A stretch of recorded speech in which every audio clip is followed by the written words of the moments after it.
For this episode of Radio Tenue de Nîmes, we had the pleasure to speak with my dear friend Adriana Galijasevic, who is a designer, action researcher, innovator and educator, and most of all, advocate for the circular economy in fashion. We wanted to ask Adriana how we can create tenue jeans as the centerpiece of our responsible wardrobe of the future. I can only say we had an amazing talk about denim, life as a former fugitive, and the future of our denim wardrobe. Circularity is, in essence, about eliminating the concept of waste. If life gives you lemons, I guess you can make a limoncello.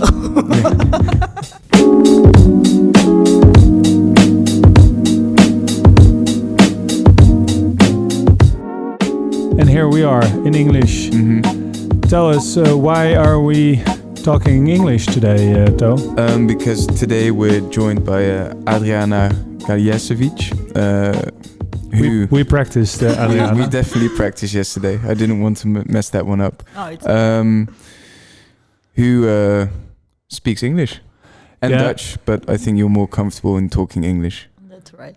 So thank you for switching to English. Oh, of course, no problem. So it's English today. Het is Great. makkelijker in het Engels, hè? Ja, het is voor mij. It's more convenient in English. We're for the second time this season we're at the studio because at least for the last few days the shop has been sort of open. Yep. So I kind of like this new place, To. Maybe we should not change it back to the store anyway. No, I like the round table more than the low tables we see. And we have to admit there's a better cheek to mic situation for you. That is also very Or shall true. we not elaborate on that one? No, we'll just keep that one for, I don't know, probably nobody even noticed it. So I'd rather keep it that way. Let's keep it that way. So before I'll introduce you, Adriana, I think it's beautiful to also explain why we made such an effort to get Adriana into the studio, because it was quite hard to get her over, because Adriana was enjoying a well-deserved sabbatical, and we'll talk about that more later, I guess. But the reason that we wanted to talk to Adriana so much is that over lunch, I think a couple of months ago, Thomas, you were super intrigued by the expert joining us for lunch and talking about sustainability and more importantly about denim in a way that kind of blew your mind. Yes, very much so. Because I mean, in regards to denim and sustainability, common knowledge gets you so far, but then we were joined by someone who's a world-leading expert on the subject and who could give us some insights into the worlds of sustainability and new techniques being used.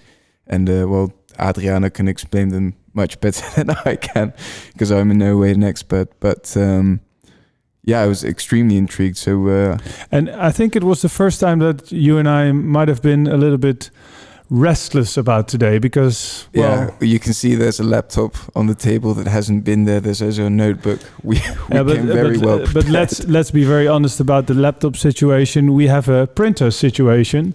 Which also didn't allow us to print our notes. So, I mean, I feel sort of a cover which gives some safety and comfort. A mask to hide behind. Right? Hide behind. Let's not wait another moment. But I'm super excited, Adriana, to have you here. Thank you guys for having me. Oh, absolutely. It's always great to see you. I can't believe I can't give you hugs. No. Like normal. It's like I just want to hug you all.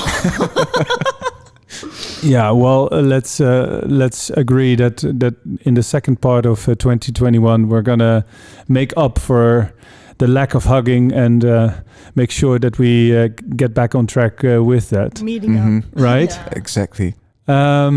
Adriana, it's a pleasure. I think you and I met somewhere in 2008. I still remember that my business partner back then, René, mentioned that he met someone very special, and I still remember that we met, and I still remember that you came into the store, our first Tenue de Nîmes store, with that beautiful red hat of yours. It was not only visually, but also like the whole presentation of Adriana was absolutely something you would never forget anymore. You have those high soles, you're sort of post-punk look. I was intrigued right there at the spot. And it turned out that you knew a shitload about denim. And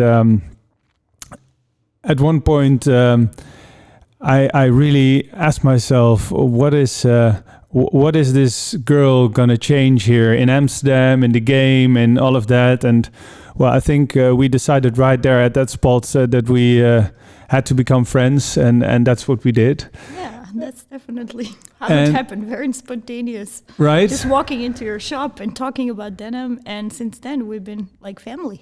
Yeah, and I mean, for the people who might have missed that, the reason that we started Radio Tenue de Nîmes is because during lockdown we really missed those visits and conversations that are attached to that. It's for us, it's been very depressing in a lot of ways, but one of the most important things that we absolutely missed with our doors closed was the beautiful conversations with the inspiring people amongst us. And therefore, Thomas and I thought, why can't we just invite those lovely people over and speak about what inspires them and intrigues them and what keeps them going? And then, well, also record it and put a camera on your face, so at least other people can be listening. And this is the birth of Radio Tenue de Nîmes. And as I explained to you earlier, the reason that this feels like the perfect time to speak to you is because I think it was last weekend, one of the major Dutch newspapers did a report on the sustainability in clothes and was speaking about the cheap jeans from some of the big vertical chains that, in their words, kill the environment and make us suffer from a huge environmental problem. But like in many articles written in the Dutch press or in the international press, if you will, there was not really an alternative presented. So there was a lot of negativity, there was a lot of noise, there was a lot of, let's say, dogmatic ideas on, anything related to fashion was basically bad. And the way of generalizing that subject, especially in regards to my beloved jeans, of course, kind of freaks me out. And I remember a couple of months ago when Thomas and I were presenting the 5 things to consider when buying a pair of jeans, I secretly asked you for some advice because we at Tenue de Nîmes really wanted to present a document or at least a simple cheat sheet. I think you called it back there, to make it easier for people, to make easier calls, to make better choices, but not in a very technical, rather complicated way, but just provide people with certain considerations for them to make a better call, a better decision in order to, at least embrace the idea that we should take better care of the world.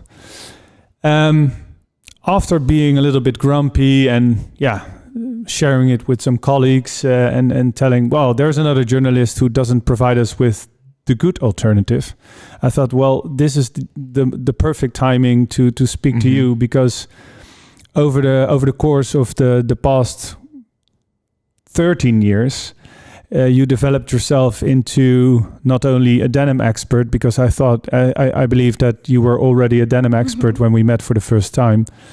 But what is more importantly, you became if you don't say the expert in sustainability and more importantly, circularity. And you really emphasized that yesterday night. Menno, you can't call it sustainability, because circularity is where we are now. And well, Adriana says it in a way that it's undeniable. So I'm very happy that we not only practiced her last name, but also practiced the circularity the thing. right terminology.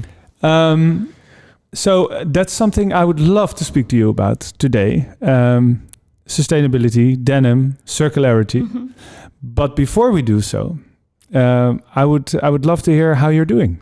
Oh, I'm doing well. I mean, considering the situation, it's. I guess we all got used to not moving so much around and not seeing people. Last year has been like sort of a blur. In the beginning, I was working like crazy, by being at home. You don't have those things like, oh, I need to go to a place. You just like get up, and I started working, and then I would work on all time zones because there was no boundary of like going outside or picking up things or, So at a certain moment, I was like, wait, this is not normal. No.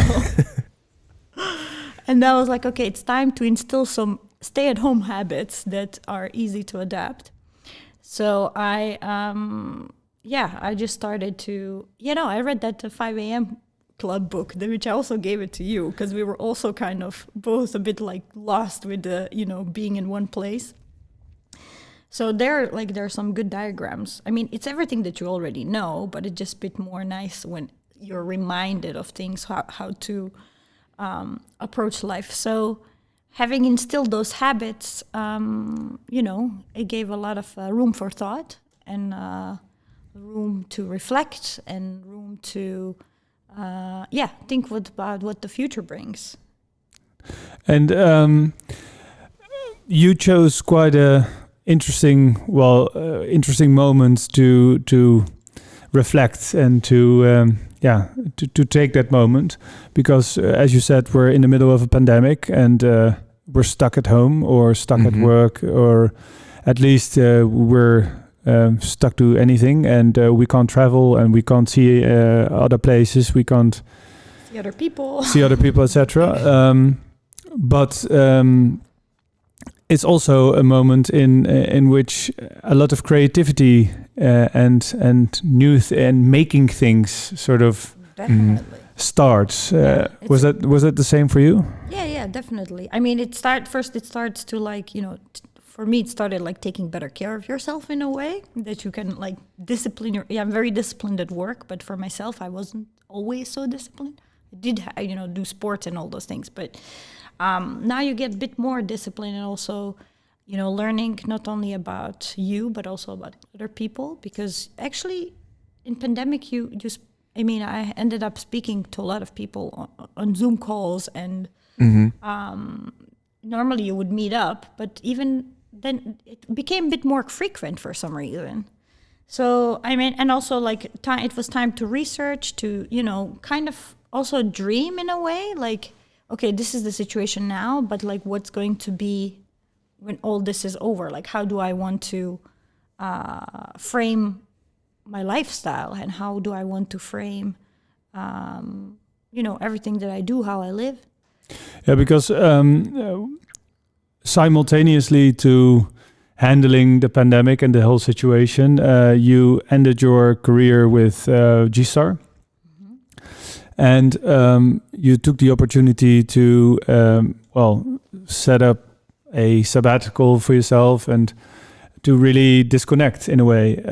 Was this decision, was that being helped by the fact that we were actually in the pandemic, or was it just? I think it was more accelerated because of the pandemic, because in the back of my mind, I still had, idea of like, okay, I've been with G-Star for like 9.5 years. I've already installed what I can install into the company in terms of like sustainable raw material sourcing, product and design, as well as circularity. So I thought, okay, so what would be my next phase in a way? Because I felt like, my work there is on a full-time basis, that you're there every day. It's kind of finished because everything is set. But then, of course, with the pandemic, that kind of got accelerated because you had more time to think. And of course, like, the economical crisis came. So so things have been there. I think everybody in their life, every 10 years or 7 to 10 years, always looks at kind of a review. Like kind of you reflect on like, what have I done? Where do I want to go? So I think this pandemic gave it a bit more time to do that and clarity, and therefore accelerated, moving forward. And then, of course, I decided, I also wanted to, I love to study. I'm like the perpetual student. So, so the sabbatical came, and then I just wanted to, do research, read things that, like maybe you never have time to read. I also enrolled at the MIT Sloan School of Business Executive Program. So, guys, sabbatical is, of course, something that can have multiple interpretations, but it wasn't 12 hours of Netflix for you. No, never. No. I don't even have a TV.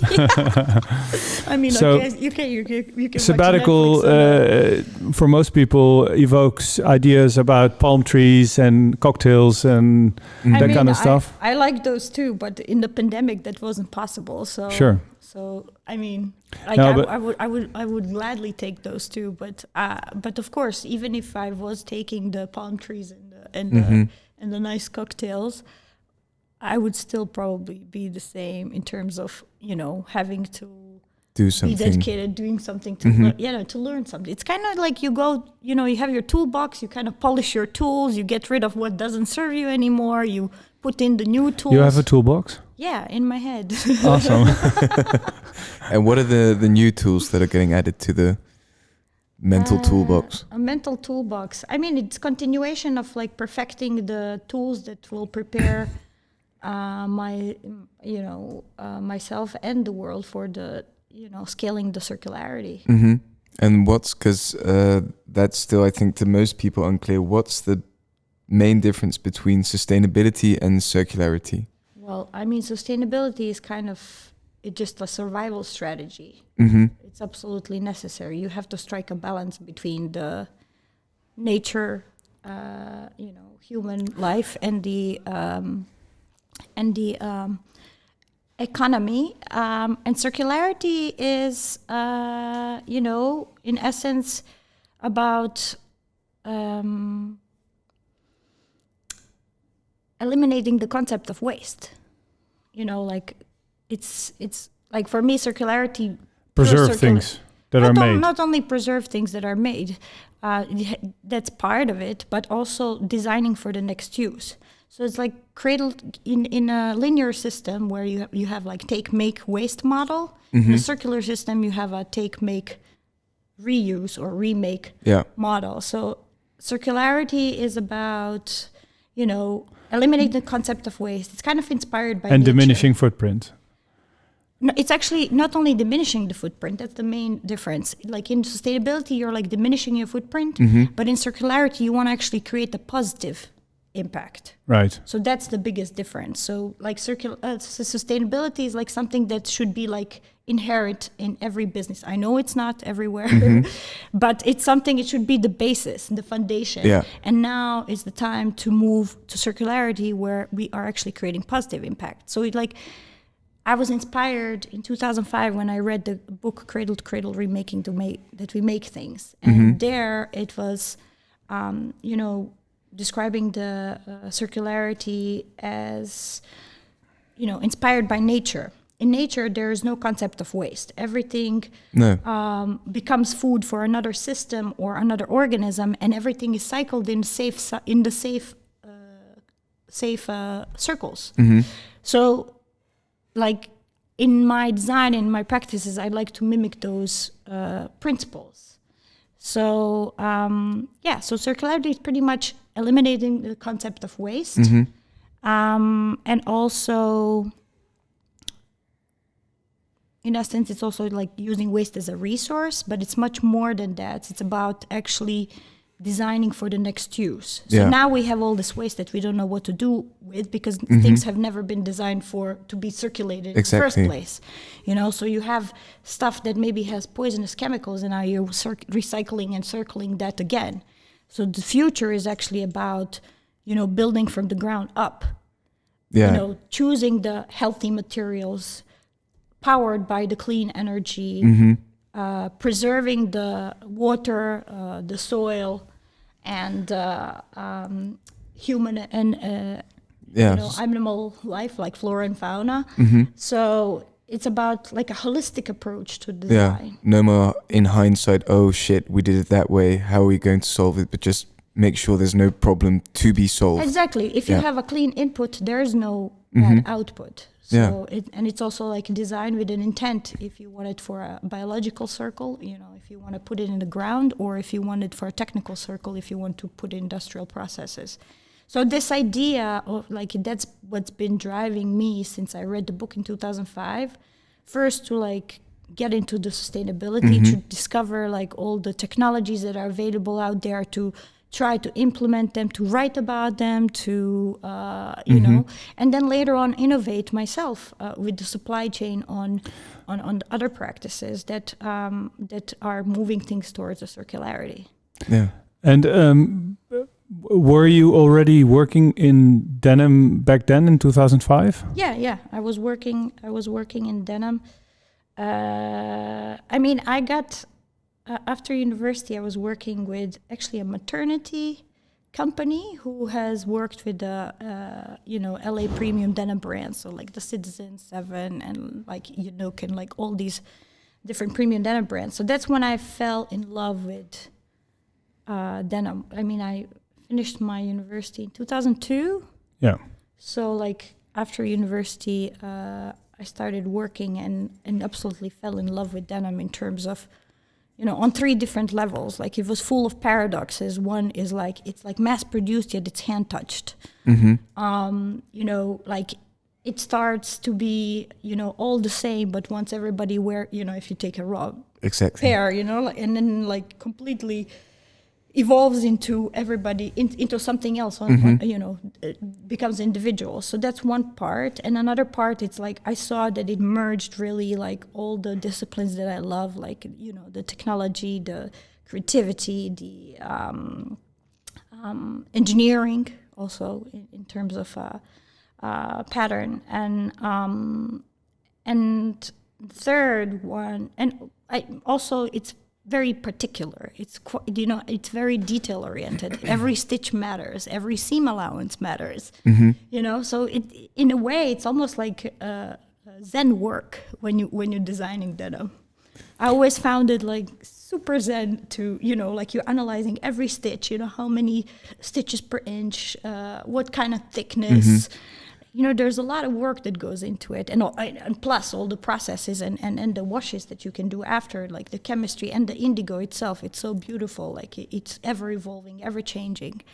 And then the third part was actually that, denim as a fabric unites all people. Doesn't matter, what age you come from, or what gender, generation, economical or socio-economical background. And to me, that resonated the most because of the fact that, I came from, I was a refugee twice actually as a teenager, coming from the ex-Yugoslavia where people were completely divided based on their ethnicities. So for me, I always look to things such as art, music, sports even, and in this, discover that denim also has that power to bring people together. Unite people. Yeah, and that's quite bizarre that you as a beautiful individual experience that at a very young age, other young people in other parts of the world, in other periods in time, experience the same. Like the Japanese looking at the US soldiers. And for them, denim also became the sign of freedom, and the style even became that.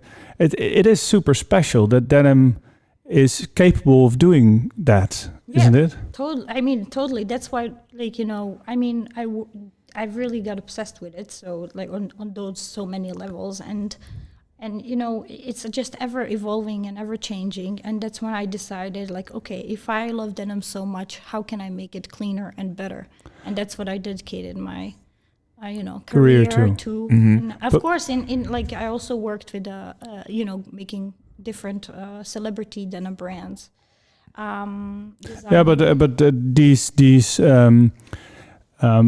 These ambitions, they don't come overnight, of course. And I think you first have to understand the animal before you can defeat it. So it's, I think we spoke about that before. But before we elaborate on that subject, I would love to go back to your youth, because you mentioned you grew up in a former country of Yugoslavia.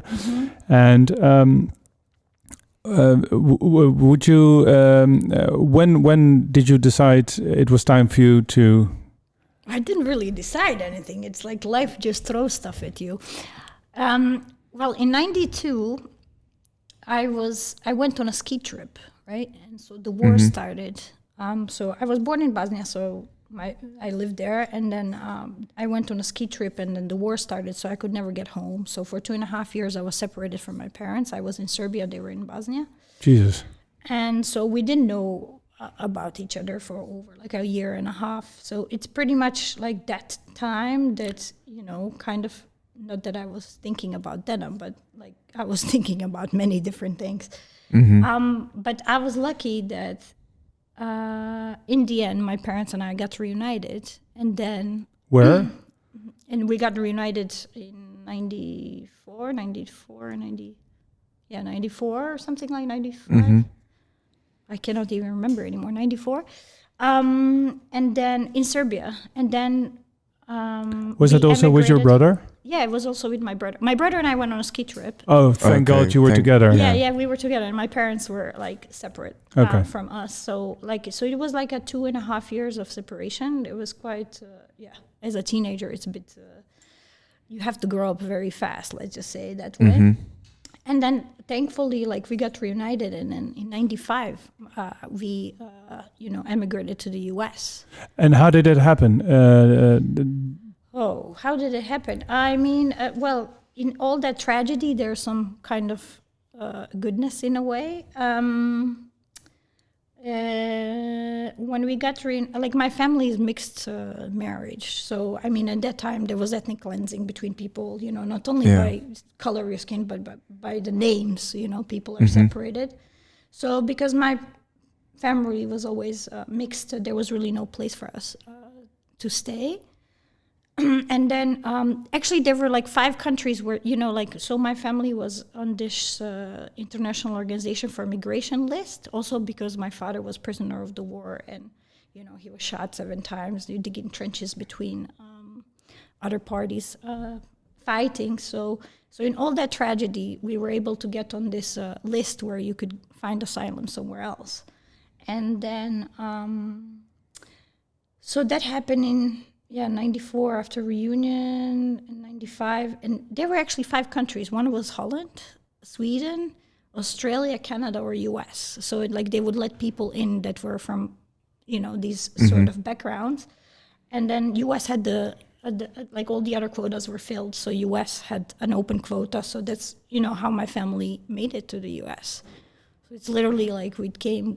So you went all together? Yeah, we all went all together. So that was after all the misery. Miracle. Yes. Yeah. So it's I'm super thankful and grateful that I actually, got my parents back when there were never many things that could have happened otherwise. I mean, it wasn't all peaches and cream, but in the end, I feel really lucky that we were able to, start new and continue our lives in the U.S. Hey, and where was that in the U.S.? First, that was in Lancaster, Pennsylvania that we came. And then, of course, I was finishing my high school, and then I went to university in Philadelphia. And in the meantime, my parents moved, to Kansas City, Missouri, and Chicago. Actually, my father was a back home professional football player. So he was coaching different teams in the U.S. and later on started his own school.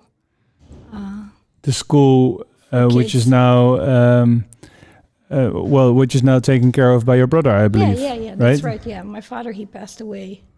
What is it? Almost 9 years ago. And then my brother took over, so that kind of carries on. So it's like this, idea of sports uniting people and denim and like this whole background of mine comes together in that sense. Yeah, full circle. Hey, and because I think there's a beautiful peacefulness in the way you describe your love for denim, and the truth is, when I first saw you, there was the first impression at least was not very peaceful, because you looked like a super tough punk chick, which wasn't really looking as extreme as you might have used to be when you were a teenager, but still you look pretty fucking rock and roll. Sorry for my French. No problem. Rock and roll's good. When did you develop your particular interest in punk and in music and that kind of stuff? Was that when it was also during my teenage years? I mean, like you living in the times of distraught in a way, where like there's turmoil, corruption, and religious wars, and human rights being violated. Punk music, especially like the UK 82 movement, was resonating with me at the time, because they were actually addressing all these issues of like what was going on, like where I was living. Sure. So it really also then came very close to heart in a way. Yeah. And it really has been ever since I was like 12 or 13. And then when I came to the US, it's really like a little subcultural tribe, kind of like what we have in the denim community. Sure. That you just gravitate towards people that have a similar vision, or like have another vision, but that is like compatible or with yours, and that makes you stronger in a way. Yeah. So when I came to the US, I met like a lot of great people. We were listening to the same bands, and then also later, organized different tours, and just kind of raising the awareness regarding all the issues that were still present, be it racism, be it environmental issues, be it xenophobia, gender issues, anything. So like for me, punk music has been sort of this driving force of activism? Not necessarily activism, more action and thinking for yourself. Yeah. Like I wouldn't call myself an activist in a way, It's a loaded word. But I do appreciate of being critical, being like aware and looking at things from all angles, and then making your decisions on your own instead of being force-fed whatever information that is out there. So I think that sort of kind of reflects also in my work. You sometimes make fun of me, like, oh, Adriana, you always ask me these questions. I don't know. Well, you can be pretty firm. Let's put it like that. But it's you don't leave any room for amateurism. And that's. I mean, it's also the same if you are the most criticizing person to yourself, I think, because you only strive for A++, and if that's not being achieved, then either the work is not finished or it's not so good anyway. And the beauty, and I know you hate me probably after this session, because you have a very hard time when people start complimenting you for those of you who don't know Adriana very well, she's a very modest and shy person, although she's very much capable of telling anyone what she thinks and what she believes. I think where it comes to yourself, you're always very laid back and let other people decide, and I think you're way too modest, but we'll get to that later as well.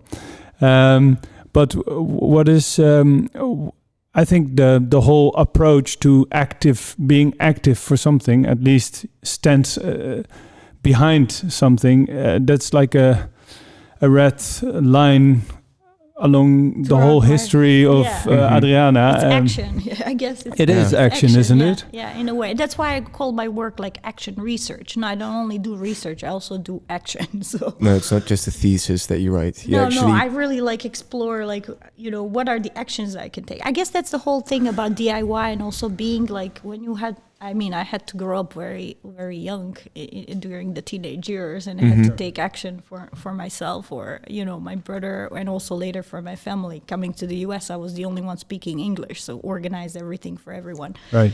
So, I mean, yeah, I guess action is something that could this kind of describe me. But did you feel welcome back then in the US? I mean, Yeah, definitely. I mean, like, you know, my family wasn't religious at all, but, you know, there were actually churches that were supporting people that were looking, you know, like coming as refugees and, you know, saying like, okay, here, like we will help you with the first 3 months, you know, and like kind of like creating communities. So I mean, there are people that are great everywhere, and there are also people that are that can be very bad everywhere. So Sure. I mean, in the U.S., of course, I felt welcome because everybody there is an immigrant in a way, and it's also celebrated. Yeah, but I believe some people in the US kind of lost track of that. Yeah, of course. Yeah, but that's a whole another podcast. yeah. But what interests me is that you felt welcome, and do you feel American? I feel like a citizen of the world in a way. I mean, like, of course, or a citizen of humanity in a way, you know, because Right. I mean, I lived in all these different areas, you know, the ex-Yugoslavia, in the US, and now here in the Netherlands. So I feel I don't like to label myself as by any nationality. I just feel like I'm a person that can fit everywhere in a way, but still have an individual, like, you know, be an individual in a way with, you know, following his or her my own beliefs and Sure. and systems. So I mean, I really feel at home here in the Netherlands. It's like a perfect balance between my east side and the west side, you know. Sure. So yeah, I guess. But do you feel Dutch now then? In a way, I don't know what I is just like to feel label you. Yeah, you know, you can't label me. I feel like I feel like if wherever for example, I cannot say like I feel American because, you know, I only loved living in New York, so I could say, yeah, I feel like a New Yorker. Oh, there! Or- and also- Come on! and The whole also- new. I'm not American. I'm a New Yorker. Yep. And then also, no, but I'm not. And that's You're why such a cliche. No, come on. It's same in the Netherlands. You know, I love living in Amsterdam, but I think for me it's more about, being citizen of the world. So like wherever you put me, I will try Sure. to thrive and do and. But what I'm let me doing, rephrase then. regardless of the country. Let me rephrase then.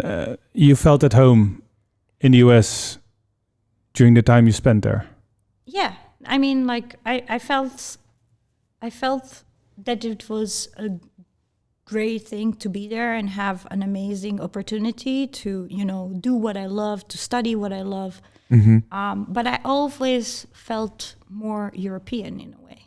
Okay. So that's why I really was like, okay, when I'm finished with New York, you know, I would really like to go back to Europe Sure. to live. But I mean, I still, like, my family is still in the US, and I go there like 8 times a year or something like that. And would you guys ever consider going back? No. I mean, like, I always go back to Croatia for my summer holidays and also for Christmas. But to live, no.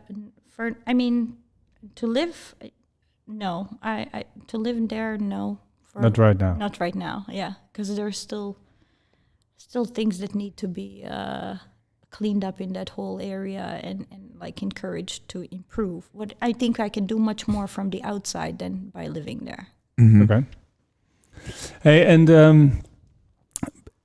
but then let's go back to the moment you fell in love with denim, because what really interests me is that being in the whole punk scene, you you weren't just against anything or whatever. You were proactive, and you were like helping bands, and you were super interested in the whole music thing.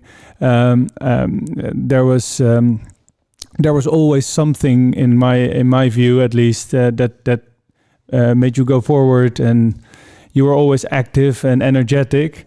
And when did you sort of readjust and put your focus more on fashion, on clothing, and I mean, also, since I was a really little kid, I really loved to draw clothes for some reason. And I would like spend hours like touching fabrics and like draping garments for my mom and dad on myself. There was this like, and also looking at arts and crafts. There was something since I was a little kid.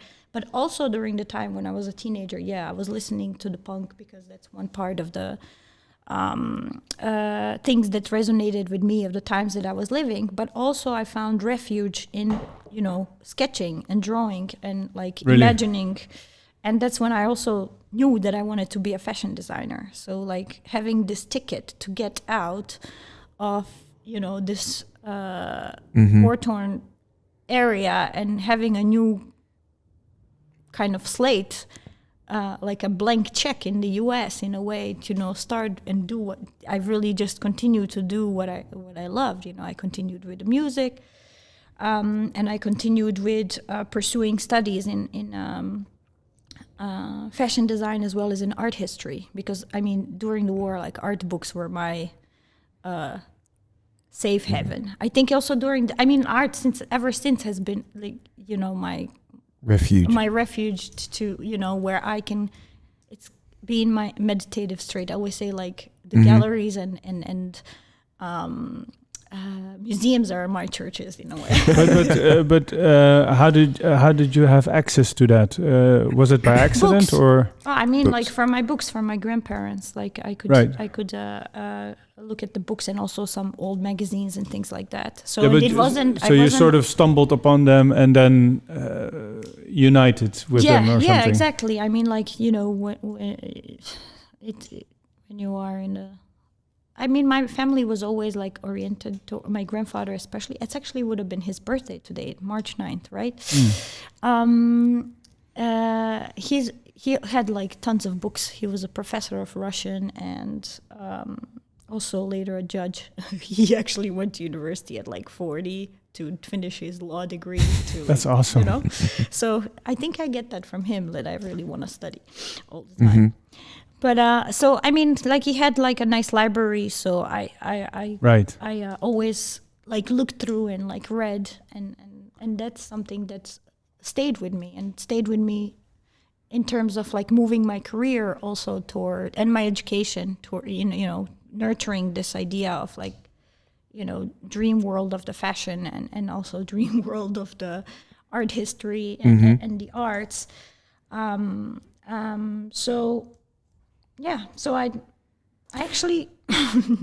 But what interests me is, how did your group of friends or your network back then think about that ambition or that decision for you to go commercial in a way? Was that something they appreciated? It's not that it's commercial. It's just doing what you want. They always appreciated what I wanted to do. It's not like, That's beautiful. And we still like are great friends. And still, if there are shows or like, helping each other, having reunions. Many of them, like some are still in the bands, but they also have side businesses, like a nice bar in Hamptons or something like that. Or some are like in professors. Some are, like finishing their PhDs in microbiology, and so like all the friends are very supportive and like they understood and they created their own path. Yeah, totally. I think that's also another red thread. That's like a self-made people, whatever your passion is, that you follow that and that you're doing what you love. But that's beautiful. Of course, there's many cliches to share in regards to like the punk scene and stuff. Yeah, it's very misrepresented, especially like by the media. Always throughout the years, you always see these like guys that look funny and chasing grandmas on the street or something. Yeah. It's No, always- but I think the whole scene in the Netherlands as well sort of disappeared. There were like all the old buildings with the paint on the side on spui and stuff. They were like at one point all. There's still Frankrijk and on the you know, Spuistraat. OT, yeah. Mhm. There's still some places left. But there's let's say a lot of misconceptions. But I mean, there's sorry for bringing this up, but there's this one picture you showed me, and I think a lot of people will absolutely love the idea that you are now the specialist in regards to sustainability and denim and circularity, and the other person on the picture might have promoted and just got a super serious law degree and all the other things. Can you share the picture? It's so beautiful. I think it's youth culture, and then, isn't it? Well, I mean, like that picture was from the festival in 2002 or something in the Morecambe. It was like, so it's just like we were looking through the records, and somehow it made it to Wikipedia or something like that. If you Google So- punk, or you see a something picture of Adriana actually. Yeah, or like punk. Punk something. Street punk. I don't even know. I guess it's not that important, no. But it's. I think it's a beautiful picture. Oh, But okay, thank you. It's just like big hair, like big tryout. But it was what's the English way of saying Hanekam anyway? Mohawk. Mohawk, that's yeah, it. but I had a tri-hawk. It was like one in the middle and two on the side.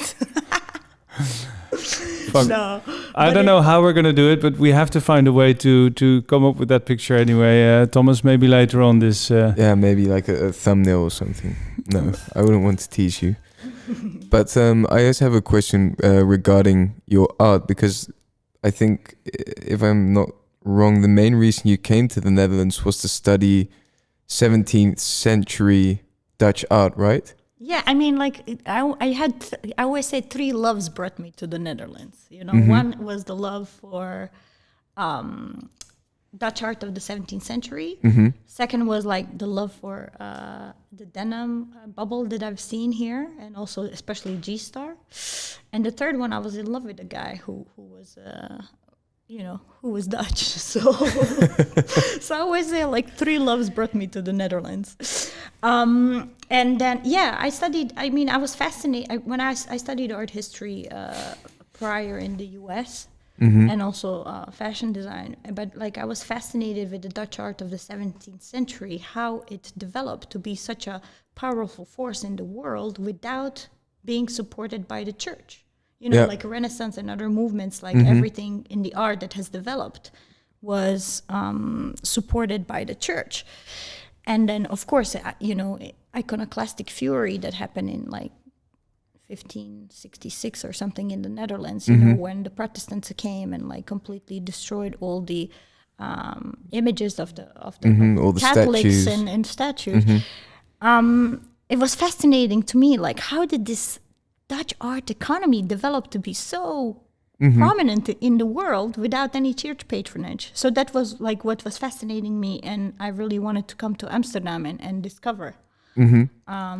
And did you find an answer to that question? Yeah, I did, but it's just a multifaceted It's quite approach. But in essence, it's like it kind of like has to do with good luck. I mean, in a way, good luck for you, but bad luck for everybody else. Not everybody else, but I mean, like Amsterdam used to be a satellite port, but at the same time, like Antwerp, that was the main port, fell. You know, because of Amsterdam also. yeah, in a way, but also in Venice there was a big feme, so like Amsterdam became then a main port. So that was one part of it, and then the second, it's like this like super pragmatic, you know, Dutch attitude towards market of the commodities was actually applied to the paintings. So it's like you had like different genres, and in those different genres, you also had different levels. So even people that were not rich at the lottery, they could win a painting, and people that were, of course, novelty, and they could afford their portraits, and like you have the guilds, you have like those landscape paintings, you have the vanitas, you have the portrait paintings. It's like very, very different segments, and everybody had their own niche, and that's how it like exploded. I mean, shortly. I mean, there's a whole history. We could also do another podcast on that. I was going to say that's just another podcast. But it's impressive, and you know, and that's something that's beautiful about, you know, the arts are. I mean, lately, you know, with all the economical crisis, a lot of subsidies have been taken out from the arts, but Amsterdam had this history of being, you know, a safe haven for the arts and accepting creative people and people thinking outside of the box. And how old were you when you came here to study arts? I was 27. So I already finished, like, I mean, in 2002 I graduated from one university, and then I started working in Philly and New York. And then when I felt like, okay, I've done what I could do in New York, I wanted, like, I can always come back to New York, you know. I really want to explore more in the Netherlands. So. But that's quite uncommon, especially we've talked about that with Brechtje Lampe as well, that young people not very often have the peace of mind to say at the age of 27, well, I've graduated, I've taken my first successful steps in fashion. There's no way on earth I'm gonna take a left turn now and explore more the parts of the world of arts and then maybe go back to fashion again. Everything has to be like super square and I'm aiming for that, and if I don't reach to that point, then... I mean, I think it's because, I mean, my life hasn't been like a straightforward trajectory since I was young, you know, like it's been interrupted and in so many ways, and, you know, with things that are completely out of my control. So for me, what was always important is that I'm busy with things that I love, because, you know, you only live once. If you are not living every day and doing what you love, it's like, what's the point? And that means also taking some risks and giving up certain things that many other wouldn't give up, you know? But you just have to be true to yourself. I mean, there is no pattern. Like, life doesn't happen in order. Just life happens every day. You have a surprise. You just have to be. I guess you have to have this positive. I mean, I've always been positive in the sense of that. And like, very curious in a way. Yeah, I mean, curiosity for me has always been leading me to different avenues. You know. I guess you just have to be ready to adapt. And I mean, even this crisis, I mean, sometimes it pulls some old pains, you know, from other crises in my life. But then I look at it and I'm like, okay, this is a problem. We have a collective tragedy in a way. You know, I've been through one of those before, and, you know, like, for me, maybe it's easier to deal with it than with some other people, you know. I have no doubt. Yeah. No. And not that I you know, would ever wish on anybody or even upon myself that for people to go through you know, crazy things, but I think, I mean, you know, if life gives you lemons, I guess you can make a limoncello. I'm gonna write this down right now. But you said you came here with 3 loves. What made you decide to go with one love in particular, in this case, denim? Because you mentioned you had 3 loves, and then I think you... I mean, like, they're all still very much there. Loved. Love is always love. You know, it changes. But it transforms. But denim, of course. I mean, it's because it's been fascinating to me, and also the fact that you know, after reading the Cradle book, remaking the way that we make things, I felt compelled as a designer obsessed with denim to change how denim is made. So that's when I also started up the Denim Institute, you remember? Yes. And then that was like, you know, to celebrate the historical an anthropological perspective of, what denim had, what kind of influence it had, and also to confront the present in terms of, the current ways that we were doing production. And then also opening the doors to the future. And this is I think my favorite part. I think when you had the Denim Institute, at one point you realized that if you don't dance with the devil, you'll never be able to, well, defeat it is maybe not the right way to put it, but I remember that we spoke about the start of your career at G-Star, and I'm the biggest G-Star fan on earth. I still remember the first time that I was in New York, and I think the second person that I came across on Manhattan was actually wearing a pair of G-Star jeans, and I was absolutely proud and thrilled because here I was loving denim, being Dutch, and all of a sudden I felt like the owner of the brand, if that makes sense. But of course, there's also a downside to it because big brands make big mistakes, and they have a big footprint. And there was Adriana taking on the challenge of, after reading a book, to choose that battle and to dance with a very big beast. And I believe a lot of people prior to that decision would have told you, you will never be able to change a machine like that. You will just be another person on the paycheck of such a big corporation. How can you be so naive to think that you can actually move it slightly to the right or left? And here we are. Well, before I'll spoil the whole surprise, but you changed a shitload in there. Yeah, but I mean, when I was in New York, I was designing denim for House of Darion and Rockaware and Fetish. They're all like celebrity brands. But I saw then New York, G-Star Raw New York fashion shows, and I thought these guys are absolutely amazing, right? Yeah. Mm-hmm. I was like, I really want to work with them. Took me 3 years to get an interview. If it wasn't for you and René putting my name in to enter the building, to recommend me when Rebecca was looking for somebody to do the design. I have to quote my father-in-law here. He always tells me it's not about what you know, it's about who you know, right? Yeah, exactly. And in this case, it is. I wasn't used to that because in the US it was pretty much like, like people see you and they just I believe in you. I'll invest in you. And here it's a bit more different. You have to really know people to, or have to be around for a bit. People are less taking risks on other people. Yeah, but the funny side note here is that if you would have became more American, you would have kicked in the door and said, "Hey guys, I'm Adriana. I'm gonna kick your asses over here, and you better fucking hire me right now." And no. That's the American style, isn't it? Well, depends.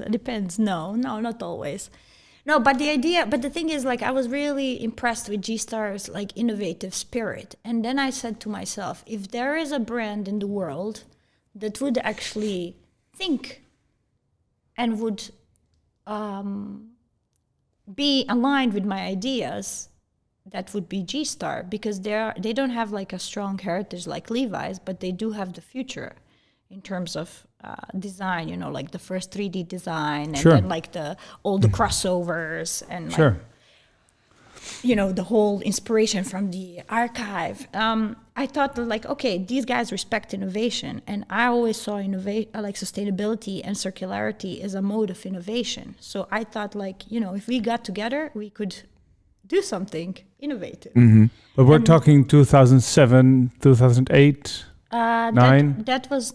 I got hired by them in 2011. 2008, okay. I started up the Denim Institute. Right. And already, in that time, I also saw them, there was the Millennium Development Goals in 2008 that they were supporting already, in New York with United Nations. And I said, okay, definitely, I feel that would be the best party, the best platform where Sure. I could do something that is not on a small scale, but that can affect many, like on a broader scale, because they are a global brand. They're not a big corporation. They still function as a small Sure. brand, because they they are. don't started as a brand. But They but didn't go public. They No, yeah. are privately owned. Yeah. So, I mean, I saw that there was already kind of a soft spot for that type of innovation and design and responsibility. You know, G-Star in 2006 already had the, supplier conduct. And, 2008 was their first organic jeans. And then, like, I came in 2011, I was hired to do the raw sustainable line as well as the women's denim. And then from there, just like everything evolved over the years, my passions there actually flourished. And I cannot be more thankful to having had that platform where, it wasn't all easy. You have to, of course, convince people of certain things, but it was an open mind. That's the most important. There was an open mind, and there was an opportunity for me who believed in something to actually go, act on it, make it happen, and present it and see if it fits. And a lot of things have. And it's been really great since like 2011. Go from 2012 from going 10% of sustainable cotton in collection, 2020 100% sustainable cotton, which is 80% of the collection, 90% on other materials, and also like introducing the whole cradle to cradle design. And but let's start step by step, because for a lot of people who might not have the amount of knowledge on the subject, we should not go too fast, because it started in 2011 with raw sustainable, right? And women's denim. Can you explain what that is, raw sustainable? Well, raw sustainable was a capsule that consisted of 3 parts. So one was the raw organic, raw recycle, and raw nettle. Okay. So it was a women's and women's collection that were separated. So everything was, one part was everything made with organic cotton, another part was all with recycled fibers, and a third part was actually made with nettle. So there was also innovation in the What's fiber. the last? Can you? Nettle, brown nettle. Brown nettle, yes. Yeah. So, that was also like the first innovation in terms of fiber, using alternative fiber than cotton, like a brown nettle. It was like the Brennels from the south of the Netherlands that I mean, they went out of business.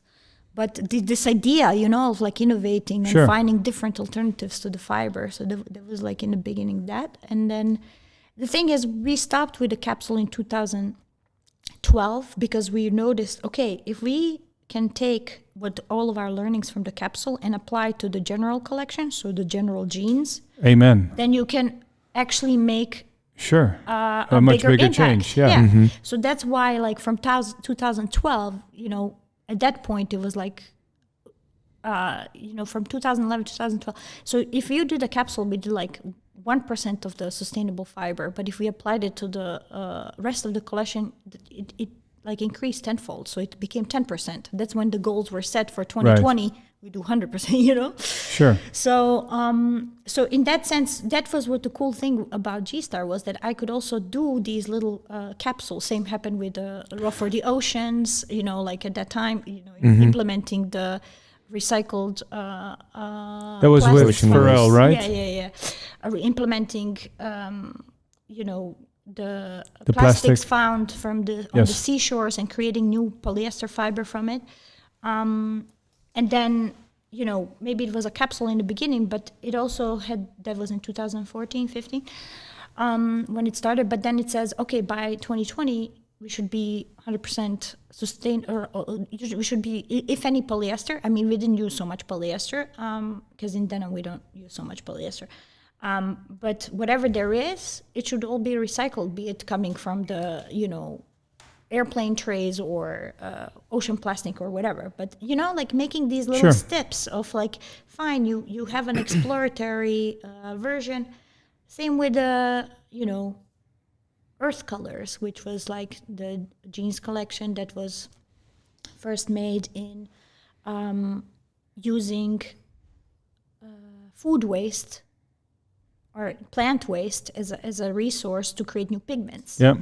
And also Resichrome collections that, using the textile waste to create colors. So it's like always trying to find these little solutions. Errors and solutions. Sell it, do like a pilot. And then the point is to scale that, because there is no impact unless you can scale it. But was G-Star always willing to scale it after you proven? Yeah, definitely. Everything's always been implemented. I mean, even with the Cradle to Cradle, when we started. Why is G-Star not being rewarded more for this attempt? Because I feel that, and I'm pretty much in this business for, well, let's say a long time, and I wasn't even really aware of the fact. Besides, of course, I know that you fought quite a few fights internally to get the brand in a more sustainable direction, and but I think externally, G-Star wasn't really rewarded for that. But I don't think it's about rewards, about externally, because what we always believed is like, if you are putting a product out there, it's your responsibility to put a good product out there, like that is. Yeah, but it's also from an aesthetic perspective. But let me well rephrase then. I think it's a pity that G-Star didn't really manage to create momentum for that, because not to become a bigger brand or become more successful or more whatever, but to use that momentum to spread this positive word. But we have. I mean, I've been doing many talks internally as well externally, doing lots of education, not only for our customers and our sales team, but also for journalists. We haven't been like, ringing all the bells. It's just like a right thing to do, to create a product that is beautifully looking, beautiful kind of inside out, that it looks good, is fitting great, and behind the scenes, when you look deeper into it, you know where it's made. You know that it's made with clean chemistry and it should be standard procedure, not something to brag about. Exactly. Yeah. It's like an inherent part of the business. But isn't it also that you guys were a little bit ahead of the game? Because I feel that now everybody wants to get a piece of that sustainability or circularity pie. I think we were the leaders, and I mean, that's why I joined the brand in the first place, because I felt that would be the brand that could. Yeah, but it's funny that you realized that, but I'm not really sure if they realized it back then. But it doesn't matter who realizes, as long as we do things that are right. Touché, yeah. Like for me, it's never like, oh, I did this, I did that. For me, the most important is like, what's the end result that we want, and how do we do it? Did you share those techniques actually that you guys developed at G-Star with all other brands that were readily available? Yeah. I mean, like when we developed the world's first cradle denim fabric, like that was in 2018, and since then there were like 13 more developed. We actually shared the fabric itself, so other brands could use it, like open source, and also shared the indigo technology that we developed there, which used like no hydrosulfates and like left like a clean recyclable water effluent. So not only for the brands, but also for the mills, not only particular to one mill, but all the other mills. Right. Who did you develop that fabric with? That was Artistic Milliners. They're from Pakistan. And it's also nice to see that like, people from Pakistan will take on a challenge on like doing a cradle to cradle framework. Sure. And can you explain for people listening what a cradle to cradle denim is all about? Well, cradle to cradle denim, be it a fabric or a product, it's designed from a holistic perspective where you look at the material health, where you look at the water stewardship, social fairness, material reutilization, and use of renewable energies. So, I mean, Cradle to Cradle framework is very rigorous. It has different levels. So you can be at, the bronze, silver, gold, and platinum. At it's very rigorous because, like, let's say you have all those 5 aspects and everything is platinum, but you have one bronze, everything falls down to bronze. Okay. So in my world, like, I really wanted to design the world's first cradle-to-cradle gold denim fabric, and also later products. And I was really happy that actually in the material health point of view, which means that you go inside and, you know, look at all the molecules that are of everything that's in there and analyze it if it has any harm, you know. So I was really happy that on that part we received actually platinum, which meant that there was zero risk present in the chemistry of our fabric for people and the planet. Okay. And that was quite, you know, when you can say like, hey, this fabric is chemically benign, you can, it's great, you know, especially since we know that. And then of course later, like on a product level, you improve everything from that perspective, looking at holistic point of view on the thread, on the buttons, on the washes, and also use and the next use. So it's Cradle to Cradle framework is like the most holistic framework and the only one designed for the circular product economy. And that's something. Oh, sorry. Yeah, and because that's something I find hard to wrap my mind around. Isn't how do you make sure that those jeans actually get reappropriated in the right way? Or is it just if they don't? You have to develop a take back systems. You know, that's part of the whole chain. The whole cradle to cradle certification. You have to develop a take back system, and like your materials have to be all healthy to go back into the system. Yeah, exactly. So it's not only your garments, but also be it water. So we were able to design denim that is, 100% recyclable, that wastes zero water, that has zero risky chemistry for people and planet, and it's made with 100% renewable energies. So just by using that framework. So things are possible, It takes a lot of time in optimization because you really have to dive deep into like what are you working on, and also your supply chain partners have to be really open to be like, okay, I admit this is inside, but like what would be another substitute that maybe if this chemistry is not good, like how can we find a better one? So it's a lot of fiddling and a lot of exploration and research, R&D, but like once you get it, then it's like you don't think any other way. But this is where the scientist in you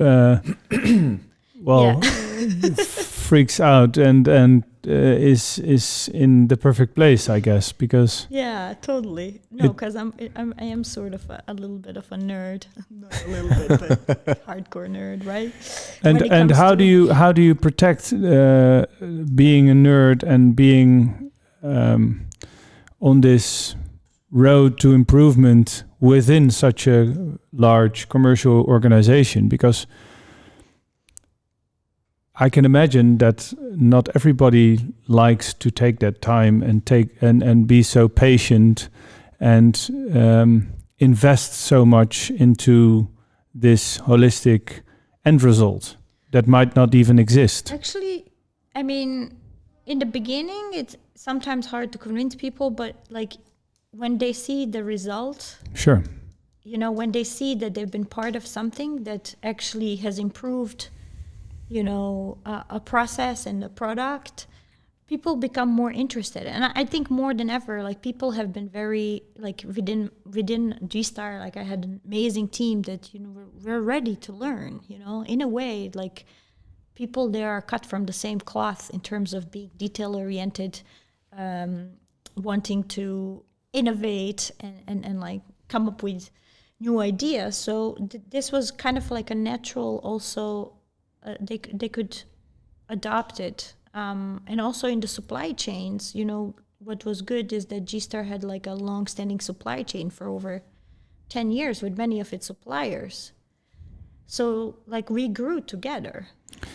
And then that was like also, teaching them and like actually presenting these new ideas and new methods actually help them innovate as well. Sure. And offer something else, not only to G-Star, but to all the other customers that they have. So it's I think it's. But I never had an idea that I had to protect anything. It was more about teaching people and like getting them on board to join you on this mission, which you know, it's not like it's something that it's just the right thing to do. But you worked there for 10 years almost. I'm assuming that you defined a lot of in-between goals, because I believe that you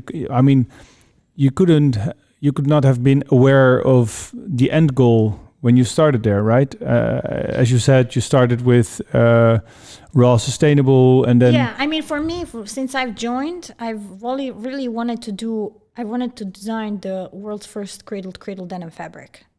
Okay, that was my only goal, you know, and then also design cradle gold certified products. That was my goal, and then which is quite I didn't know it was quite a crazy goal at the time. It is, because you know? it feels like someone who starts running and then says, "Well, let's start with 150K." It's like it's kind of bizarre in a way, and this is easy now. 10 years later, of course, you achieved your goal, and you've proven to be right. Yeah, and it wasn't only like on denim, but like I implemented also on the t-shirts and things like that. But it's just more of this idea, you know, like you have like this one vision, but I'm also open into exploring what's along the way. Sure. So it's more like, I want to be running however many kilometers, but I'm open to train for I don't know how many years, and to hit the walls and to fall and to you know, have a great sprint along the way. But did you ever lose faith? No. Did you ever feel that, the end goal that you've been thinking about might not exist? No, I never did. That's awesome. I always thought it was possible. What kept you going? It kept me going that like I met people along the way who had similar ideas. They were not within the organization, but they were, you know, in the supply chain, or they were in the organization, like you know, like the head of the sustainability, Frauke Brownsma, that was at the time, you know, she had also, you know, she really loved the cradle to cradle approach. So she really also gave me this, you know, like, it's like, like, you know, like it takes time to do all these other things, but like along the way we are open to it as well. So I never thought it was impossible. And you worked for almost 10 years there, and how did you enjoy the achievements? Because it somehow sometimes always felt that with ending the half marathon in an amazing pace, you were already looking at registering for the full marathon, and then I mean, that's just something that, you know, like, did you celebrate your maybe not enough. Maybe I did not. I don't know. Like, maybe I didn't take enough pause to celebrate certain things. But at the same time, like, it's kind of like you get this adrenaline rush. So like if you figure out how to do one thing good, and then like you just get all these other ideas, how can you do it even better, you know? So it's just kind of like you don't stop. It's like a train that never stops. Yeah, maybe that's a celebration, being able to go on to the next one. Yeah, being inspired. Yeah, that's exactly the same. It's like the celebration is like, what's next? Exactly. On to the next one. And but what made you at one point decide that your journey at G-Star had to come to an end? Well, I mean that this Corona, of course, it helped me decide once I saw that, you know, there's so much only you can do within one brand, and everything's kind of set. G-Star is like, you know, set to go for the future, and I've done what I wanted to do there.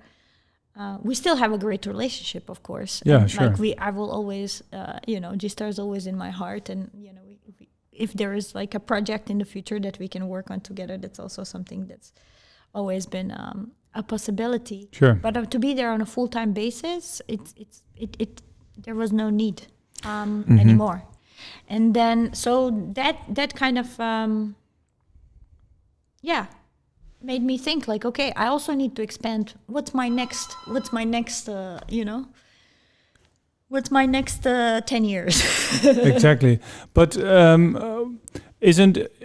was it also the fact that you succeeded in a way, that you made your cradle to cradle gene that eventually was the reason to go there anyway? And by the time you finished the garment or several garments, the circle was round? Yeah, that's definitely like, completing one phase of your life in a way, and then like starting kind of back to year zero, And was it fulfilling or was it depressing? No, it was very fulfilling. I mean, the whole journey was very fulfilling, and like I was always driven by just like pure passion and the energy and action in changing things, and it's went by so fast, like it doesn't feel it's some I don't even know how it should feel like 10 years, but it just like it was never a dull moment. Sure. For sure. And that's one part that it's kind of like, like you constantly have this like adrenaline rush, and then it's like it's a bit hard to take a pause and think like, okay, it's like a painting. I also, when I was taking some painting classes, one of my professors, he was like, Adriana, it's finished. You cannot. Yeah, but that's, I mean, it's like you need at to one stop. point, I really suspected you for not sleeping at all. I really thought, I mean, I don't think there's people in my life that have a more bizarre work ethos than you. I really, I had no idea when you would sleep, because to my idea, you were always working. You were always on this mission, always surrounded by all those books and notebooks, and like, it was super inspiring, but also hard to capture in a way. It was hard to also. You remember when you were in my in my atelier? Yeah, in your garden house. It was. Yeah, I always felt that first I didn't want to talk for like at least half an hour and just look at the walls, look at the books, look at the stuff, and then, hello, what was the reason that you came into this place? Oh yeah, right. You get lost. Yeah, but it's beautiful, I think, what you accomplished with G-Star, and I believe it took a few years for them also to actually realize what a golden collaboration this was between you and G-Star. And then at one point, I think the whole thing skyrocketed, because at one point you were working with Jaden Smith, if I'm not mistaken. Can you explain about that collection that you worked on with him? Oh yeah, we did. Forces of Nature. So it was about, like merging Jaden's aesthetic and all the innovations for unsustainable innovations in terms of materials and the washes from G-Star. So it consisted of like 3 colorways. Mm-hmm. What was the blue, celebrating the water, ecru, which is like celebrating the earth, and then celebrating the eclipses, which was the black colorway. So, all those fabrics were Cradle to Cradle Gold certified. At the time, it was only the indigo, the blue. That was 2018. But later, then we certified also the black and the ecru. So yeah, it's just nice to connect to people that share the same vision and like are there to inspire and to be inspired. And actually have a platform. And that was a really good education also in terms of, also like Jaden was super happy and not like to learn himself about, all the ins and outs, because denim is quite complex, but also like we did the t-shirts and just so you're using the most sustainable techniques of the time that we have developed. So there was a nice collab in terms of raising the awareness and also showing possibilities that are a bit more not necessarily G-Star aesthetic, Mm-hmm. but use G-Star's innovations Mhm. Sure. that I've developed. Yeah. And talking about a platform, because we've been talking about sustainability a lot, of course, but I find it hard to like really pinpoint certain things. So maybe a good question would be, what's like the biggest misconception about sustainability in fashion? Because I mean, H&M, Zara, everybody's has their sustainable line, but how do you like cut through the I mean, bullshit? Oh yeah, it's a very complex system. So it's quite challenge, but I guess don't believe everything they say in a way. It's the motto, you know, you have to like do your diligence on like what's going on. So Yeah. I think where your guide comes in, you know, like first of all, do I need this? Mm-hmm. Second, like what's inside of this product? How and where was it made? You know, what can I do to what can I do once the product is in my hand to prolong the life of the garment? Because I, as a customer also, or as a human, as a citizen, responsible citizen, have responsibility to also take care of my garments. What can I do? So even like simple things like, you know, wash under low temperatures, use mild detergents or no detergent at all, you know, like don't tumble dry, air dry. Yeah. You know, those are all impacts that we are making. And then also, like, if it breaks, you know, fix it. You know, you guys have been doing repairs for years since the store Sure. opened, you know, like, so like extending the life or sell it or swap it or resell it, you know? Yeah. And then if you really don't know what to do with it, you know, there's textile bins, at least here in Amsterdam, that are available, and also many stores, take-back programs. You guys also have the take-back program, taking old jeans. And part from them in a responsible way. So I think there's a lot of, you know, like fog and things, but like just you as a person question things and be responsible on your purchase of your clothing, just like you are on the food. It all boils down to SDG 12, which is about responsible production and consumption. But do you think the consumer is responsible for solving the fashion problem, quote unquote? I mean, they're not solely responsible. No. Everybody in the supply chain is responsible to do their part. And customers, I don't like to call people consumers because of the fact, you know, people are people. And as a person in this chain, you also have a certain responsibility. And that comes down when you have those 5 little things that you can address on your purchase, and like how you care for your garments and how you part from them. Yeah, but I think the point Thomas is trying to make is that thanks to the big marketing machines that are inside those big brands and companies, people are totally put on the wrong track. They assume they acquire something sustainable, which in fact might not be so sustainable at all. And well, at least you guys achieved one thing, and that's it became a hot topic. But what I think what Thomas meant to ask is, how do we see the difference between a company like G-Star or Nudie Jeans, who really take an effort, and divide them from the people who are just talking about it and in fact are not really doing something at all? No, tricking you into... I think everybody's doing something. It just, like, maybe not everybody's taking a holistic approach. So, I mean, like, it's like, I want to be good and some people want to be just less bad. So I guess or to put it more extreme, they understood that by saying they're doing good, they can sell more. Well, I mean, I guess people use all kinds of tactics to to sell goods. If that's what's working now, you know, it works. It just, the most important is, like, whatever you say, you need to stand behind it.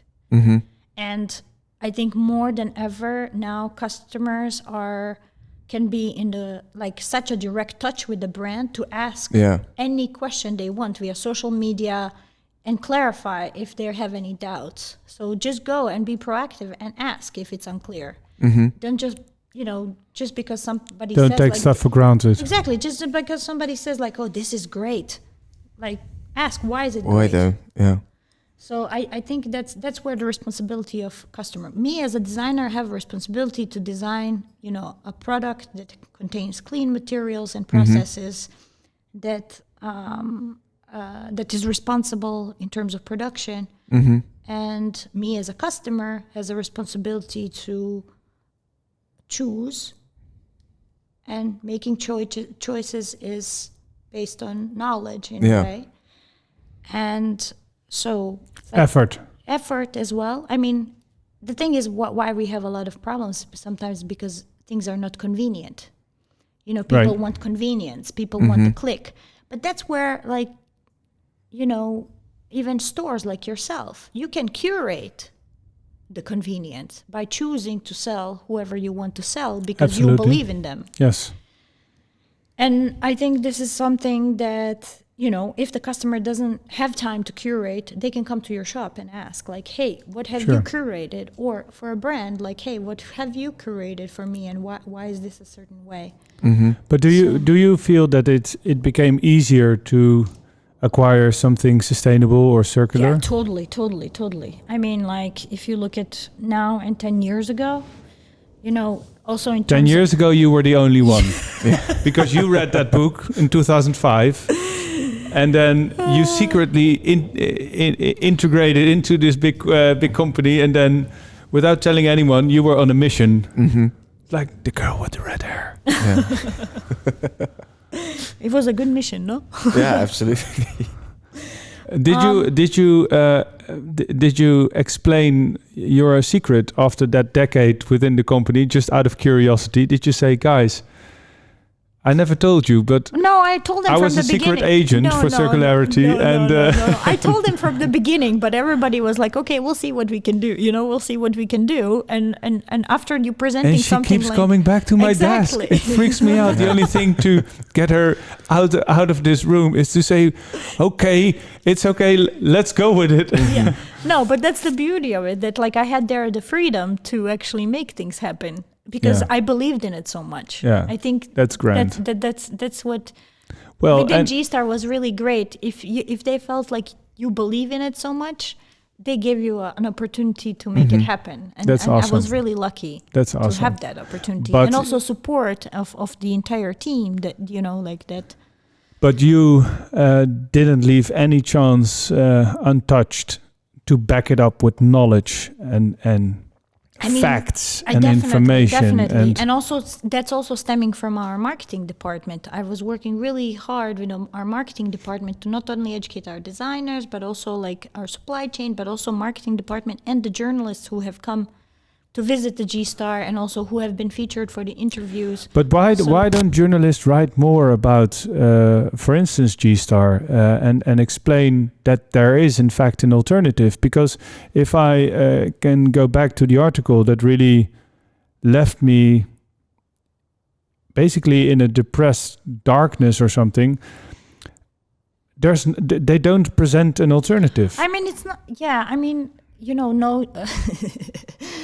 No news is good news. Like that's the whole, you always see bad news out there, Yeah. Like, but I mean, for G-Star, it wasn't like like talking about it's not so much on an advertising point of view. It's not the goal at all. It's about doing the right thing, and it's about educating our team, our supply chain, and to make these things happen. But I think with journalists, designers had to be re-educated on how to create responsible products. Journalists also have to be re-educated on how to, approach this complex topic of sustainability and circularity, and not only bash. And I mean, I think I know why they make it so harsh, because they want to present that there is a problem. But I do agree with you.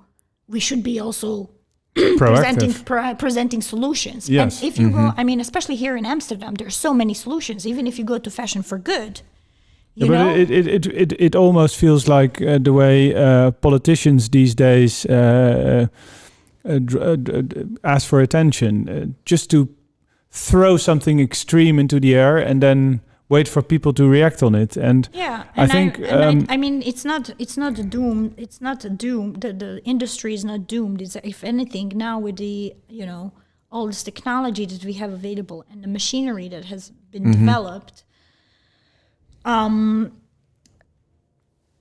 we have more chance than ever to improve our industry in so many ways. And there are solutions out there. We should just be talking about them more and also implementing them on a larger scale. Sure. Yeah, because that's so it's like, let's start the positive news a bit. but where the fashion for good comes into really.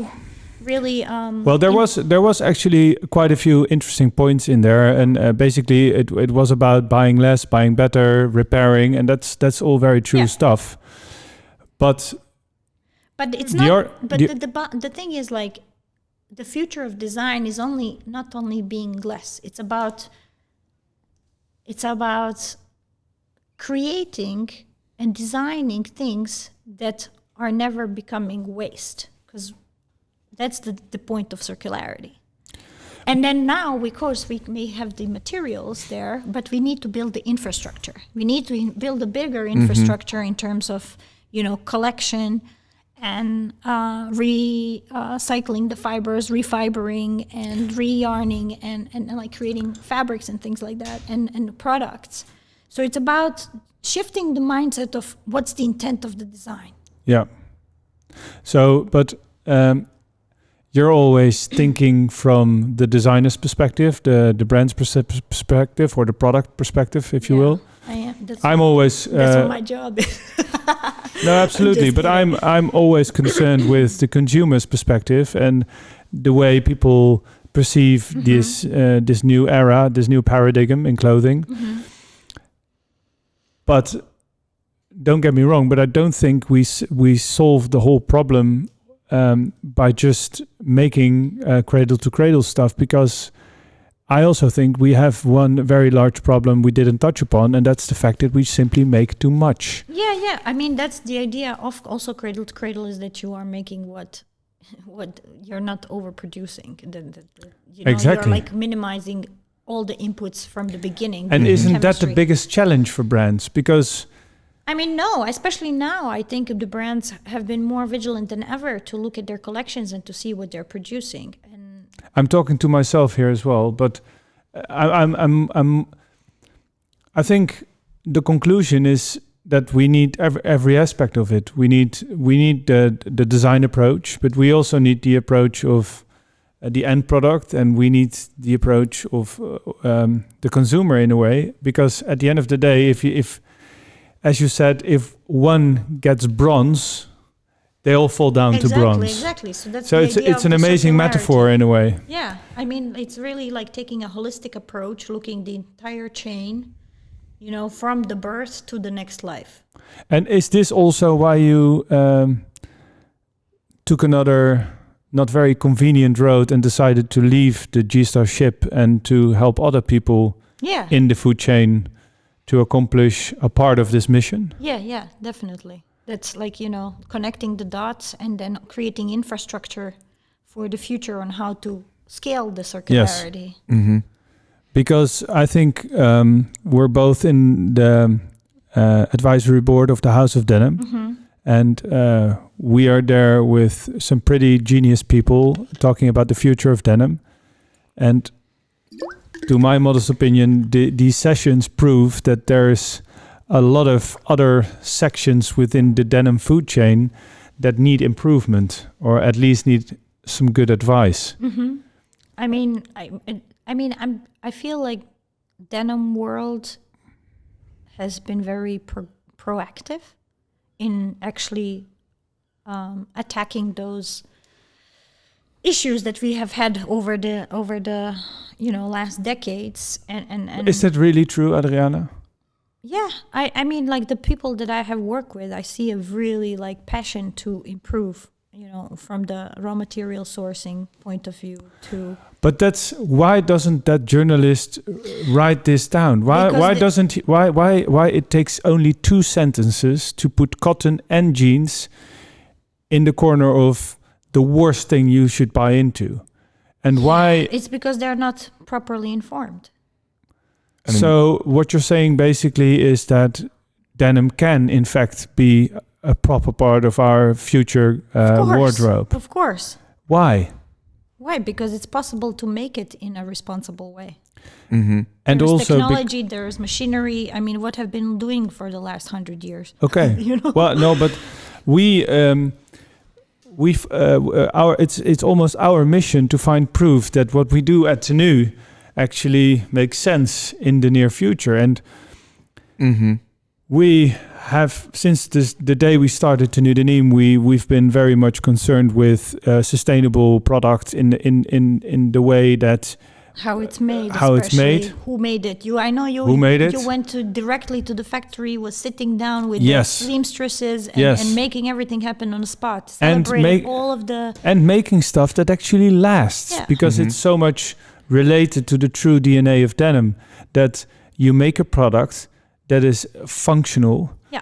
and that makes you perform your job or whatever you do in a better or safer way. It's a good product. Mhm. It's a great product. It's an excellent. amazing product. It's a staple. And back in the days, it was so expensive. It was probably a month's salary or something. So there was no way on earth you would dare to thinking about replacing it, because it was so bloody expensive. Mhm. So what I think is that sometimes we also need to go back to the core concept of denim and learn from that as well. Because if we can have the functionality and the durability of old denim and complete that with all the technologies that you... But that's how I've been always approaching my work. I mean, So that is the solution, Adriana. the solution is always to, learn from the past, confront the present, and like opens the door to the future. It's always like you have to reflect. In order Yes. to go forward, you always have to reflect, take what's good, what can work, and see what can be better. Mhm. But do you agree that denim in its initial concept is an amazing product? Yes, of course. I mean, its initial concept is, multifunctional. It's cross-cultural. It's Mhm. it's a staple. It's like, that's why I started up the Denim Institute, because everybody drinks water, and they all know it's H2O, but everybody wears denim, but nobody knew how it was made. So that was why I always wanted, why I got into it, to show that anthropological side and historical side of it, to show the the production side of it that needs improvements, and to open the doors to the future on how to do it better. So, I mean, this is like collaborative work of all of us. And I think what we have today is looking back 10 years ago, it's a big shift. It is a big shift, It's a isn't big it? shift, and it's a positive one, and it's only going to get better. So I see that why you're getting frustrated with the article, because it's almost like presenting everything like a doomsday, like there's no hope. There's and no in this hope. time and age, we really need, There's no alternative. yeah, but when there is hope and there are alternatives. Like more than ever, there is hope. We've never been equipped with more information, with more technology to redefine and rethink and to adjust and readjust, not only our behavior, but also how our products are made and how we want to create our future. So I understand your frustration. I'm also sometimes frustrated, but I kind of like stop being frustrated and just turn another side and Me make too, stuff but happen. but this is also why I picked up the phone more than once and asked you for advice, and asked you, Adriana, am I doing something wrong?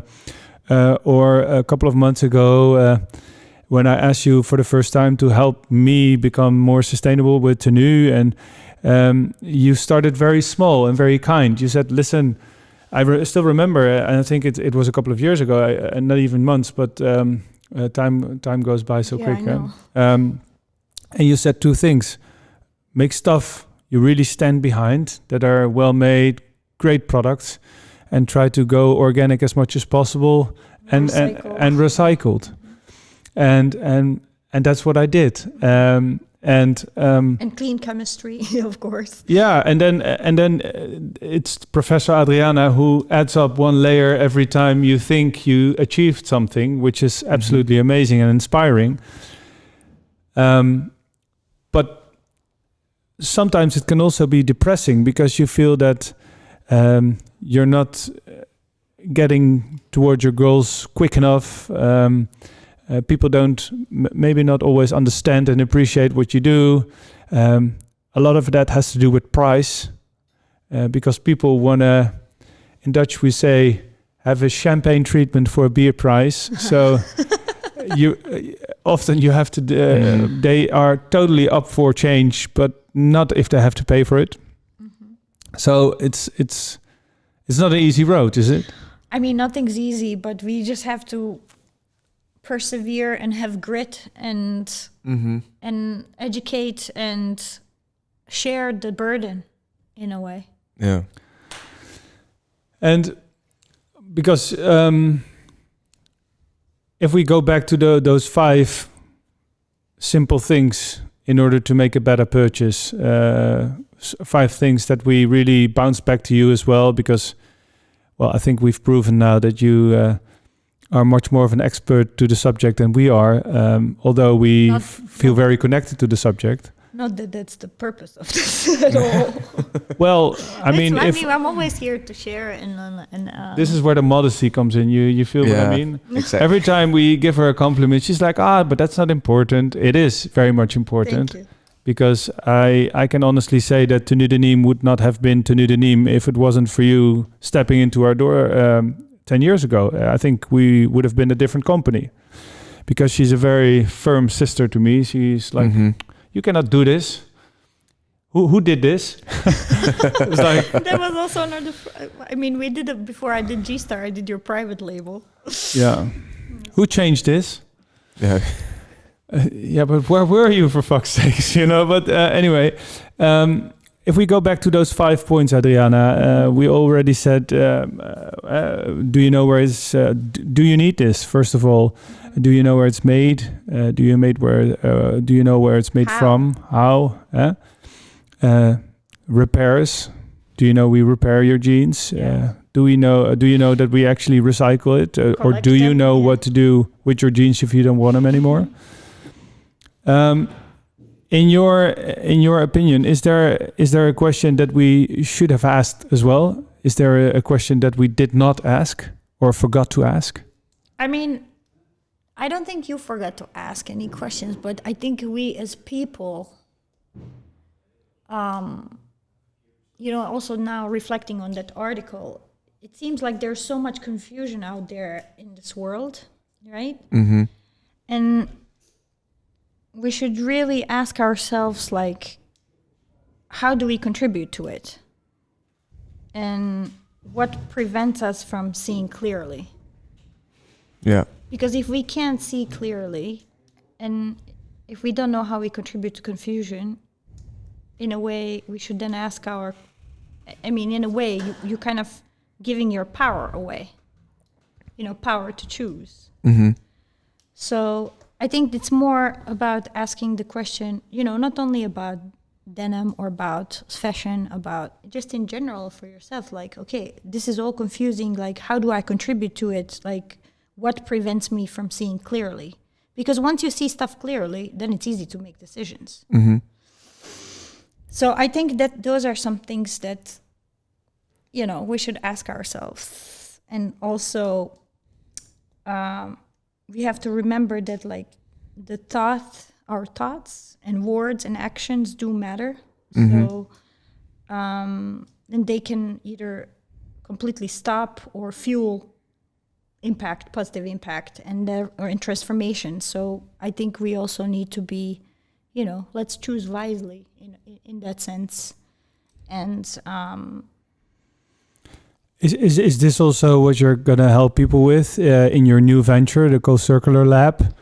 Co-Circular Lab is just a platform that I created to continue my work in circularity, like in action research and circular product innovation, and also creating, the infrastructure and the systems, and helping people to guide them, give them, take them by the hand and guide them how to go navigate these crazy circular waters, and show the possibilities, and also help things scale, because there's no point doing anything if you can't scale it.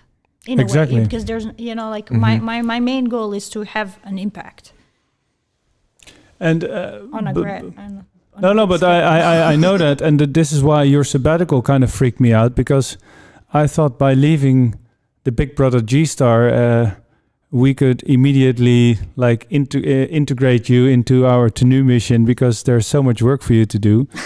But we couldn't even make you attend this podcast because you were very strict about your sabbatical, and that's because I'm doing research, I'm sharpening the tools, the mental tools, and cleaning the toolbox so I can provide better services. I should clean my toolbox. That's I should also. My toolbox is in need of good cleaning, I think, also.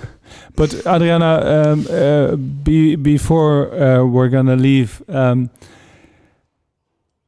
I'm putting myself in your shoes now, and you just accomplished an amazing quest within a beautiful brand like G-Star, and you spent as much as a decade devoting yourself to cradle jeans. How do you make a decision? What's next? It's just a journey of a continuous improvement, not everything is solved. You have all the possibilities now. It's about connecting the dots and creating infrastructure. One part is creating healthy materials, but how can we create infrastructure to enable the circularity to function on a larger scale? So that's something that's very it's fuels me to figure out this systems thinking on how to. But how do you choose what your next step will be? Because I'm sure. That's already I've been guided.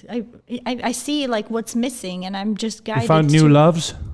In a way, I mean, it's the old love that grew further. So it's kind of like that.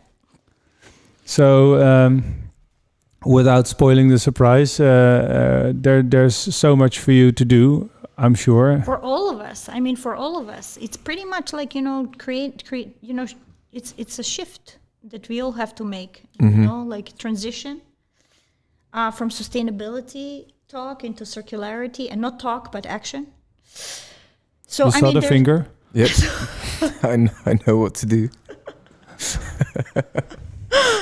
Oh, guys.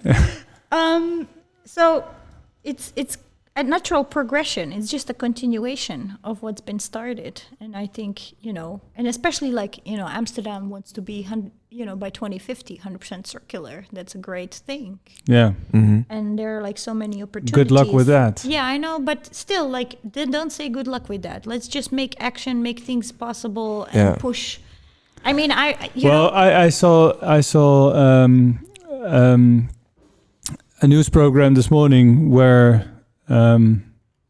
people from the local government were literally fighting each other over the whole biomass mass discussion, and it's I think we need so much more collaboration. Without collaboration, nothing exists. I think there's so many egos and individual missions involved. And one thing that I really admire about our little blue denim community is that whether we are co-workers, colleagues, or even brands, mills, or a total competition, everybody seems to stand behind this new paradigm, and everybody wants to collaborate. And I even had journalists over who were completely amazed about the brothership that was within this industry that's also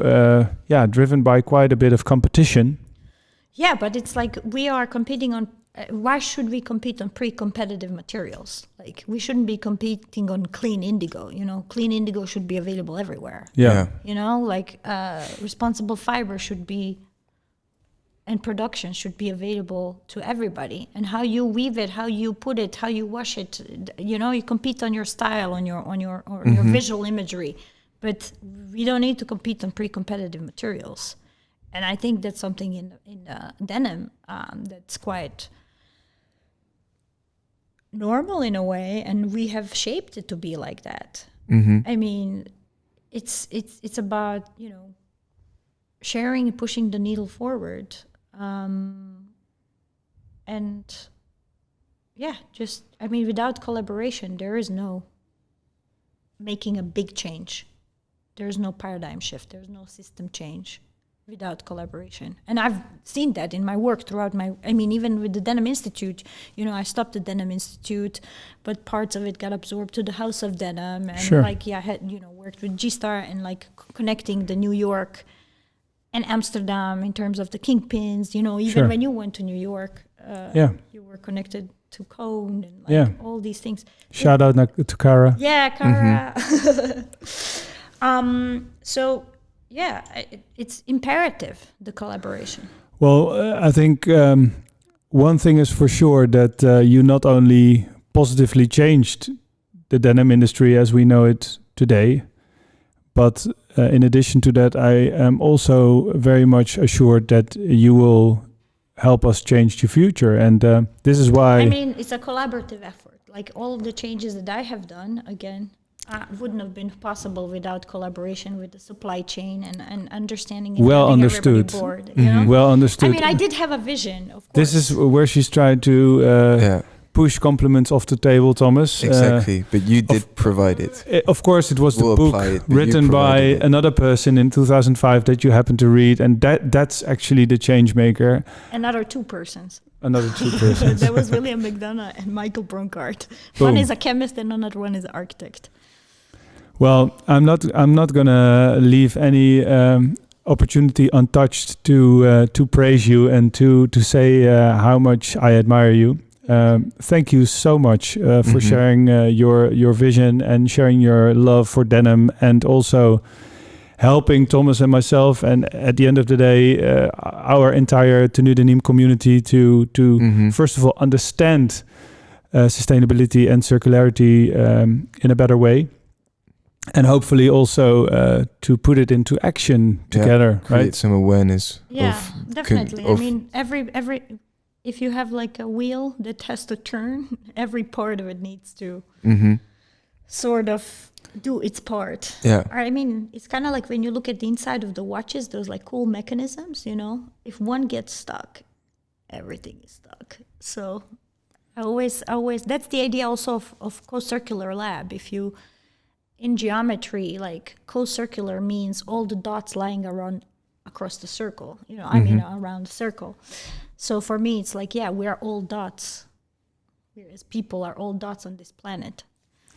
And then we cannot move the circle forward or expand the circle without collaborating and experimenting. And if people want to connect with you, what's the best way to do so? Are you on Instagram or are you on? I'm on Instagram, but I'm on Instagram. LinkedIn, yeah. Keep it Instagram, LinkedIn. Awesome. Yeah. Well, thank you again. Thank you, Thomas. Thank you guys for having me. Oh, absolutely. It was our pleasure. I hope we didn't get lost too much in translation. It's been a long conversation. But I think a very clear conversation. Oh, good. With lots of pointers that people. At least we have 3 people really enjoying it, right? Yeah, exactly. Exactly. Joris, it's so good to see 4. Oh, 4 people. Yours, of course. That's fucking awesome. Well, thank you so much, Thomas. Thank you, Adriana, and see you in the next one. See you on the next guys. one. See you.